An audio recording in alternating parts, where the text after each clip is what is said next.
Welcome to Mac Music Review. Today we're reviewing an album. Before I hop into the review, just want to say there's going to be some stuff down in the description before we hop into the video.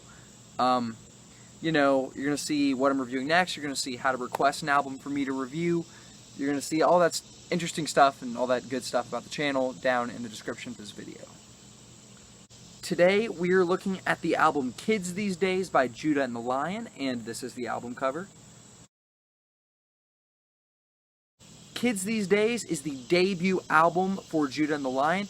It's not the first thing they ever did. Their first project, their debut project, was the Sweet Tennessee EP, released in 2013.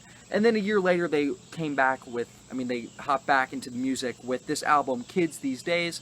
This album has 11 tracks. The last track is a bonus track for some reason. I guess it's like a digital exclusive, like if you buy the CD, it only has 10 songs, but with this last song, it's 11. And it's just like on 40 minutes, so this is a normal-sized album. About most albums made around today, the average album length is 40 minutes. So this album is right on 40 minutes. Plenty of music. The songs aren't too short, and they're also not too long. They are all within that 3-minute, 30-second, 4-minute range. The sound and tone of this album is really very folk. The whole thing is like a folk album. It's, it's just all southern, and it's folk, and the lyrics are very southern, and you can tell from the guy's voice that there's a bit of a southern twang.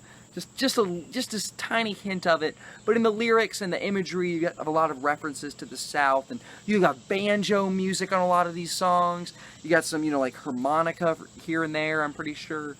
A lot of strings. All that kind of stuff. It is a folk music album. Occasionally it gets kind of big and energetic, like on Water. Kickin' to Leaves is a very upbeat, energetic song. Hold On, 20-somethings. And, occasionally you'll have like the background, like the vocal effects, kind of like Arcade Fire, the vocal effects to try to make it sound big and awesome and epic. In a ton of ways, this album sounds like a Mumford & Sons album. It is folk music. Is like alternative. They're an alternative band, but it's folk. I would say now they're an alternative band. I would say with this album they were a folk band, like a lot like Mumford & Sons. Occasionally getting really big and like profound sounding and not energetic, but like big and profound and cinematic type folk music. And a lot of the stuff is more downbeat and less like climactic, and it's more down to earth, you could say. The lyrical content on this album isn't super special for folk music, but Judah and the Lion is, associated with alternative music, and they have hits on alternative radio, and their lyrics really do stand out in the alternative industry. They're very different than what most alternative artists are saying. They're not promoting drinking and casual sex and like partying really crazy and hard. They really are just they're a bunch of guys, a bunch of, like, trying to think of the word.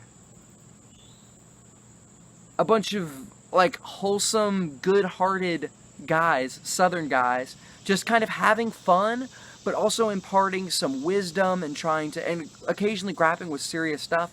A lot of this album mixes fun with profound in the lyrical content, and the music also reflects that. Occasionally the music is really serious sounding, and there's some urgency in the music, but at the same time a lot of music is just really fun and upbeat, with banjo and really upbeat, just really upbeat, energetic instrumentation.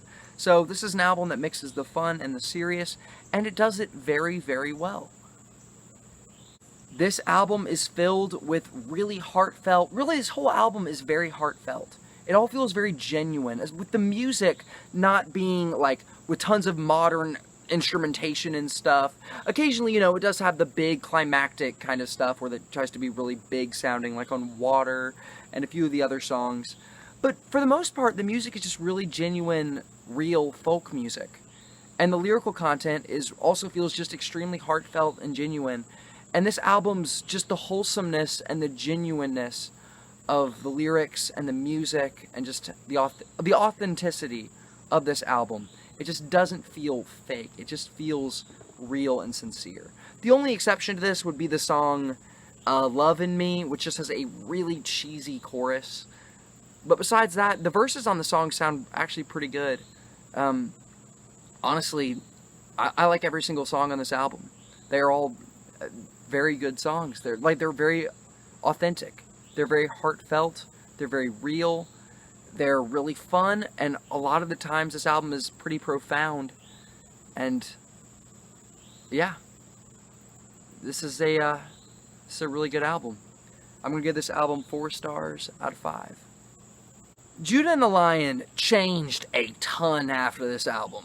They went from this really, like, just kind of like folk music, literally just like Mumford & Sons, really genuine, like, kind of backwoods folk music, energetic, upbeat folk music, to this band that was experimenting with all these, that tried to mix folk music with hip-hop and rock and alternative rock and electronic elements, and they just mixed all this stuff together after this album. The Tennessee EP is also like genuine folk music, but then they totally just went off the deep end of just like mass appeal, just doing everything, and